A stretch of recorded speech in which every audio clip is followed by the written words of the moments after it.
warahmatullahi wabarakatuh. Perkenalkan, nama saya Rizky Rahma. Saya di sini akan mempresentasikan proposal penelitian saya yang berjudul Pengaruh Independensi, Pengalaman, Kompetensi, dan Do Professional Care terhadap Kualitas Audit. Pada bab 1 pendahuluan ini menjelaskan tentang latar belakang yang dimana perkembangan perekonomian dunia semakin pesat dan memberikan dampak pada sebuah negara dan dampak pada para pelaku usaha dalam mengembangkan kegiatan usahanya.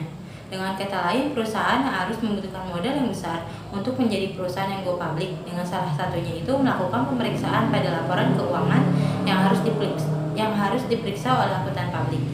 Nah, dalam melakukan tugasnya, auditor itu harus berpedoman pada standar auditing yang ditetapkan oleh Institut Akuntan Publik Indonesia yang sesuai dengan standar akuntansi keuangan. Nah, setelah melakukan pemeriksaan, perusahaan harus membutuhkan hasilnya, dan hasil itu yang akan diajukan untuk menjadi perusahaan yang go public. Tetapi tingkat kualitas audit semakin lama semakin menurun dan membuat para pelaku usaha ragu untuk menggunakan jasanya. Dan contoh fenomena yang memberikan dampak besar pada akuntan publik yaitu pada kasus kantor akuntan publik Arthur Andersen yang mengaudit laporan keuangan Enron karena telah kehilangan objektivitasnya dan tidak ada independensi. Dan Arthur sendiri bertindak sebagai auditor internal dan eksternal, dan juga faktanya Arthur dibayar puluhan juta dolar atas biaya konsultasi yang terpisah dengan jumlah yang melebihi biaya atas audit eksternal. Terbongkarnya skandal ini membuat beberapa perusahaan publik di Amerika Serikat telah menyebabkan berkurangnya kepercayaan publik terhadap kualitas audit yang dihasilkan oleh akuntan publik. Dan rumusan masalahnya itu, apakah independensi, pengalaman, kompetensi, dan do professional care berpengaruh terhadap kualitas audit, dan tujuan penelitiannya itu untuk mengetahui pengaruh independensi, pengalaman, kompetensi, dan do professional care terhadap kualitas audit. Selanjutnya ada manfaat penelitian, yaitu manfaat teoritisnya untuk menambah pengetahuan mengenai kualitas audit, dan manfaat praktisinya bagi penulis untuk menambah wawasan yang lebih luas dalam memahami penelitian tersebut, dan bagi penelitian selanjutnya untuk menjadi informasi tambahan. Pada bab 2, tinjauan literatur dan pengembangan hipotesis. Tinjauan literaturnya itu landasan teorinya adalah teori keagenan. Dalam teori keagenan, pada audit berkaitan dengan auditor sebagai pihak ketiga yang akan membantu mengatasi konflik yang terjadi pada dua pelaku ekonomi yang saling bertentangan, yaitu prinsipal dan agen. Selanjutnya untuk variabel independennya, yang pertama adalah independensi. Independensi ini adalah suatu sikap mental yang dimiliki auditor untuk tidak memihak dalam melakukan audit, karena auditor tidak dibenarkan untuk memihak kepada kepentingan siapapun untuk mempertahankan kebebasan pendapatnya, dan tidak terpengaruh tekanan klien yang mengurangi kualitas pada auditnya. Yang kedua, variabel independennya yaitu pengalaman. Pengalaman ini adalah audit harus dilaksanakan oleh seseorang atau lebih yang memiliki keahlian dan penelitian teknis yang cukup sebagai auditor. Karena audit harus dilakukan oleh auditor yang memiliki keahlian tentang audit, dengan tujuan apabila memberikan pendapat, auditor tidak merasa canggung atau ragu.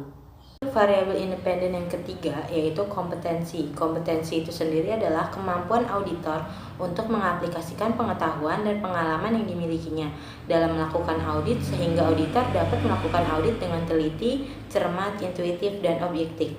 Karena audit harus dilakukan oleh seseorang yang memiliki kemampuan dan pelatihan teknis cukup sebagai auditor. Variabel independen yang keempat, do professional care, adalah penggunaan kemahiran profesional dengan cermat dan seksama yang menuntut auditor untuk melakukan skeptisme profesional. Selanjutnya ada hasil penelitian terdahulu.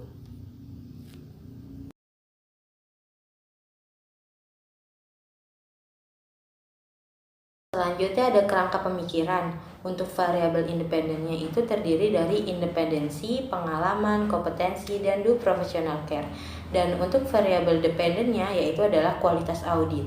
Selanjutnya ada pengembangan hipotesis. Yang pertama itu pengaruh independensi terhadap kualitas audit. Menurut penelitian terdahulu, bahwa independensi mempunyai pengaruh positif dan signifikan terhadap kualitas audit, karena auditor yang bersifat objektif dan tanpa pengaruh dari orang lain dapat meningkatkan kualitas audit. Pengalaman terhadap kualitas audit. Menurut penelitian terdahulu, menghasilkan bahwa pengalaman auditor berpengaruh positif dan signifikan terhadap kualitas audit. Karena pengalaman auditor dalam mengaudit apabila semakin banyak, maka semakin tinggi tingkat skeptisme profesionalnya. Yang ketiga, ada pengaruh kompetensi terhadap kualitas audit. Menurut penelitian terdahulu, menghasilkan bahwa kompetensi mempunyai pengaruh positif dan signifikan terhadap kualitas audit, karena auditor yang memiliki pengetahuan dan pengalaman yang luas mengenai berbagai hal sehingga dapat mengetahui berbagai masalah secara lebih mendalam. Dan yang keempat adalah pengaruh do professional care terhadap kualitas audit. Menurut hasil penelitian terdahulu menghasilkan bahwa do professional care berpengaruh terhadap kualitas audit karena auditor yang selalu melakukan review secara kritis pada pelaksanaan dan pertimbangan audit, maka audit akan selalu menjaga kualitas hasil auditnya. Adalah bab 3, metodologi penelitian. Penelitian ini bersifat kuantitatif dan menggunakan metode explanatory, yaitu penelitian yang meliputi pengumpulan data untuk diuji hipotesis atau menjawab pertanyaan mengenai hubungan sebab akibat.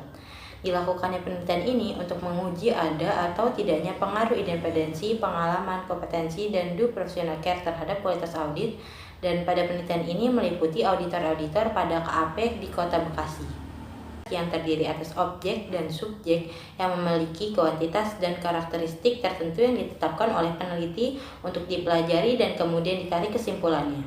Penelitian ini dilakukan di Kota Bekasi pada kantor akuntan publik. Selanjutnya ada metode pengambilan sampel. Sampel penelitian adalah sebagian dari populasi yang karakteristiknya hendak diteliti. Sampel yang digunakan itu meliputi auditor-auditor pada kantor akuntan publik di Kota Bekasi, tetapi memiliki kriteria. Yang pertama itu auditor yang bekerja di kantor akuntan publik di Kota Bekasi. Yang kedua itu bersedia sebagai responden. Yang ketiga itu yang sudah memiliki pengalaman bekerja minimal 1 tahun. Selanjutnya ada metode pengumpulan data. Metode pengumpulan datanya itu menggunakan data primer, yaitu kuesioner.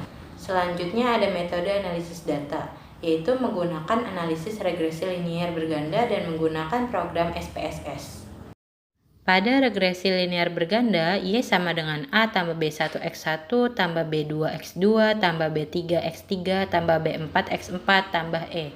Keterangannya, Y adalah kualitas audit dan A adalah konstanta, B adalah koefisien regresi, X1 adalah variabel independensi, X2 adalah variabel pengalaman, X3 adalah variabel kompetensi, X4 adalah variabel do professional care, dan yang E itu adalah error. Selanjutnya ada operasional variabel penelitian. Ada variabel X1, X2, X3, dan X4, dan Y1, dan pengukurannya dan skalanya. Baiklah, sekian presentasi proposal penelitian saya. Kurang lebihnya mohon maaf. Wabillahi taufiq wa hidayah. Wassalamualaikum warahmatullahi wabarakatuh.